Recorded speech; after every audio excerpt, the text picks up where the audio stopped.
ডিএর থেকে বাঁচার একটা মরিয়া চেষ্টা তিনি করছেন মিথ্যাচারের মাধ্যমে। এরপরেও দেবে না, যে কোনো মূল্যে বেরোনোর একটা মরিয়া চেষ্টা করবে। বিভিন্ন অনুদান প্রকল্প চালাচ্ছে ডিএর টাকা দিয়ে। আমি কমিটি বানাবো, তুমি এই টাকাটা অমুক তারিখের মধ্যে দিয়ে দাও বকেয়াটা। মুখ্যমন্ত্রী বিরুদ্ধে যদি হার্স কোনো অ্যাকশন নিয়ে নেয় মাননীয় সুপ্রিম কোর্ট, এটা প্রভাব পড়বে ভোটে। ব্রিগেডে যেটা দেখলেন তিনি, তাতে মুখ্যমন্ত্রীর কিন্তু একটা সিঁদুরে মেঘ দেখতে পেয়েছে। মমতা এই কারণে তড়িঘড়ি কাঁচা খেলাটা খেললেন। একটা বড় অংশের ভোটার মমতা ব্যানার্জির বিরুদ্ধে কিন্তু সরাসরি ময়দানে নামবে। স্যার, মমতা বন্দ্যোপাধ্যায় প্রথমে নির্বাচনী নির্ঘণ্ট প্রকাশের কিছুক্ষণ আগেই ডিএর কথা তিনি এক্স হ্যান্ডেলে প্রকাশ করলেন যে ডি রাজ্য সরকার দিয়ে দেবে। তার পরবর্তীতে কাল রাতেই সরকারি নোটিশ জারি হলো যে হ্যাঁ, এই সরকারি কর্মচারীরা ডিএ পেয়ে যাচ্ছেন। কীভাবে দেখছেন, কতটা খুশি, আদৌ খুশি? দেখো, মমতা ব্যানার্জি প্রথম দিন বলেছিলাম গাজর ঝোলালো, ডিএ দেব না, ডিএ চাইলে কুকুর, ডিএ চাইলে ঘেউ ঘেউ করেন, ডিএ চাইলে চোর ডাকাত বলেছিলেন রাজকর্মচারীদের, শিক্ষাকর্মীদের। যে রাজকর্মচারীরা তার সরকারের সাফল্যের মূল চালিকা শক্তি, যে রাজকর্মচারীরা তার বিভিন্ন সরকারি প্রকল্প মানুষের বাড়িতে পৌঁছে দেওয়ার পরেও কুকুর গালিটা শুনেছে, তার কাছ থেকে যে মমতা ব্যানার্জি ক্ষমতায় আসার আগে চিৎকার করে বারবার বলতেন বামেদের 12-13% যে ডিউস, সেইটার ইয়েতে যে যারা কেন্দ্রীয় হারে দিতে পারে না তাদের ক্ষমতায় থাকার অধিকার নেই, ঠিকই বলতেন। আজকে তিনি ক্ষমতায় আসার পরে ডিএ আমাদের অধিকার নয়, হাইকোর্ট বলেছে, ঠিক আছে, হাইকোর্ট বলেছে এটা লিগালি এনফোর্সেবল রাইট, তারপরেও দেয়নি, সুপ্রিম কোর্টে গেছে। সুপ্রিম কোর্ট দুবার বলেছে, দুবার, দ্বিতীয়বারে কোর্ট কন্টেম্প্ট, প্রথমবারে কোর্ট কন্টেম্প্ট, তারপরে মডিফিকেশন অ্যাপ্লিকেশন করেছে যে মহিলা 5 দিন আগে, সে 50 মিনিট বাকি, এমসিসি লাগু হতে 50 মিনিট বাকি, হঠাৎ করে তাকে বলতে হলো ডিএ দেবো, অর্থাৎ এক্স হ্যান্ডেল দিয়ে। আমরা চিরকুট দিয়ে দেখেছিলাম, এক্স হ্যান্ডেল দিয়ে দিতে ডিক্লেয়ার করতে বাধ্য হলো। এর পিছনে কি কারণ হতে পারে?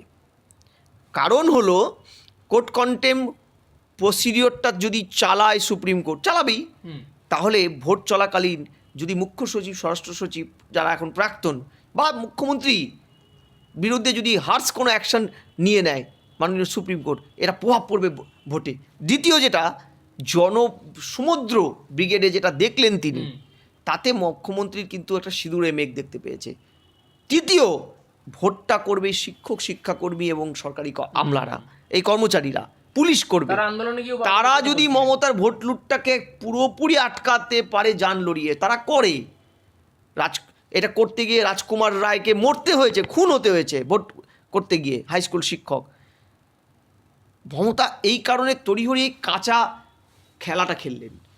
কিন্তু এত দুর্বল ম্যানুস্ক্রিপ্ট বরাবরের মতন, যে তিনি তারপরে যে নোটিফিকেশনটা করলেন জিওটা ব্যাকডেটে, তাতে তিনি বললেন 2008 থেকে 2019 পর্যন্ত বকেয়া এরিয়ার ডিএর, বর্ধিত ডিএর এরিয়ার। তিনি বললেন প্রথম ধাপে জানুয়ারি 2016 থেকে ডিসেম্বর 2019 পর্যন্ত বকেয়াটা দেবে। দ্বিতীয় ধাপে তিনি 2026 মার্চ, দ্বিতীয় ধাপটা সেপ্টেম্বরে, এইভাবে ডিস্ট্রিবিউট করবে, যেটা পুরোপুরি মাননীয় সুপ্রিম কোর্টের অর্ডারের পরিপন্থী। এটা হতেই পারে না, মাননীয় সুপ্রিম কোর্ট কিচ্ছু বলেনি এরকম কথা। দ্বিতীয়,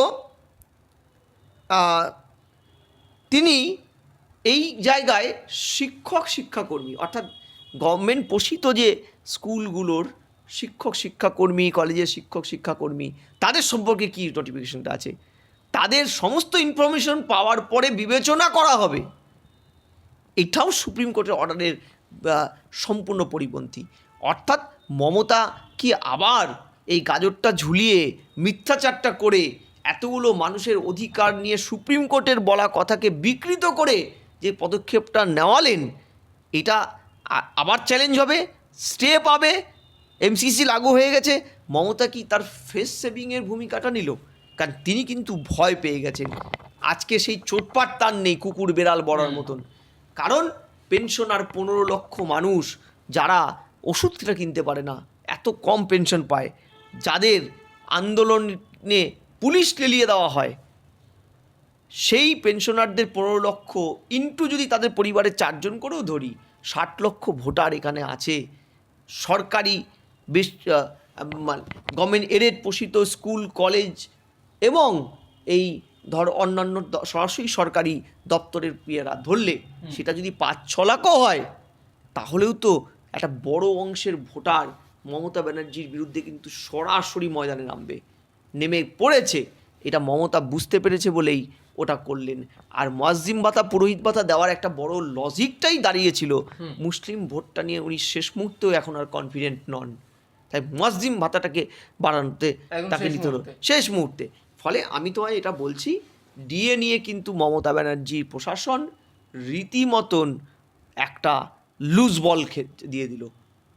কারণ তিনি দেননি, একটা ক্ষোভ ছিল, তিনি দিলেন আতখাচরা, ডিভাইড অ্যান্ড রুল করলেন শিক্ষক সমাজের সাথে বাকিদের। এতে কি হলো জানো, সরকারি কর্মচারীরাও তার কথা তো আর বিশ্বাস করে না, তারা তো বিরূপ হলেনি, বরং প্রচণ্ড ক্ষিপ্ত হলো হাই স্কুল টিচাররা, যারা এই বা শিক্ষাকর্মীরা যারা ভোটটা কিন্তু মূলত করায় তাদের সংখ্যাটা বেশি। মমতা সরকার দিয়ে দিল, এখানে অনেকে প্রতারণার গন্ধ পাচ্ছেন, আপনি পাচ্ছেন? তাই তো প্রতারণাই, চিটিংবাজি। তোমাকে তোমার কথা বলতে বলেনি, সুপ্রিম কোর্ট বলেছে আমার অর্ডারটা তুমি ফলো করো। তিনি বললেন আমরা কমিটি বানিয়েছি, একবারও সুপ্রিম কোর্ট বলেনি, বরং সুপ্রিম কোর্টের অর্ডারটা আমার কাছে আছে। সুপ্রিম কোর্ট বলেছে আমি কমিটি বানাবো, তুমি এই টাকাটা অমুক তারিখের মধ্যে দিয়ে দাও, বকেয়াটা।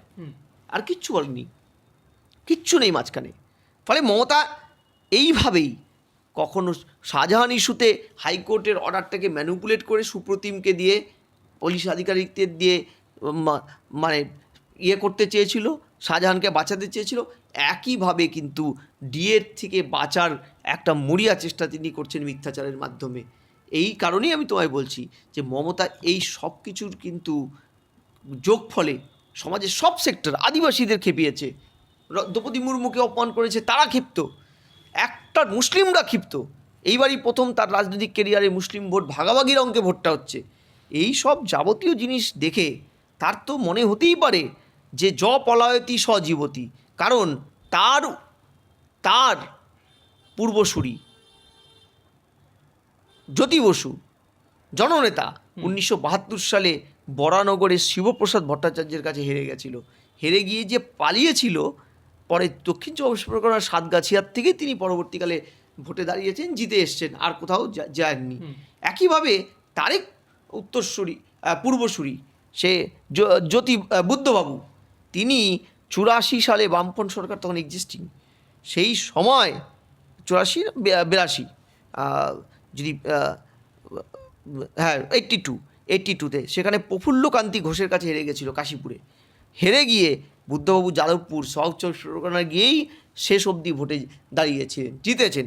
অর্থাৎ যিনি পালিয়ে গেছেন তিনি বেঁচেছেন, বাংলার ইতিহাসে এটা নতুন নয়, এটা বহু পুরনো পলিটিক্যাল কথা।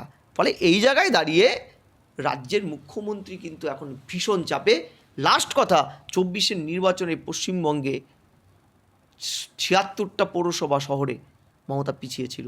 এইটা কিন্তু মমতার শহরে ভোটের তার যে জনপ্রিয়তার যে তলানি ঠেকে গেছে, সেটা কিন্তু তার অজানা নয়। তাই শহর থেকে কিন্তু রাজ্যসভার একাধিক সদস্যকে তিনি বের করেছিলেন যাতে শহরের অন্দরমহলে ঢুকতে পারে, কিন্তু বড্ড লেট হয়ে গেছে। স্যার, এই ডিএ নিয়ে আরেকটা প্রশ্ন উঠছে, যেখানে 2 বছরের একটা লক পিরিয়ড রয়েছে কার্যরত কর্মচারীদের জন্য। এই বিষয়টা অনেকে বলছেন আমাদের তো ডিএ এখনই দরকার, তো 2 বছরের লক পিরিয়ডের কী দরকার ছিল, আপনি কীভাবে দেখছেন? দেখো, তোমাকে আমি বলি, দুর্জনের তো ছলনার অভাব হয় না। মমতা ব্যানার্জি ডিএ দেবে না,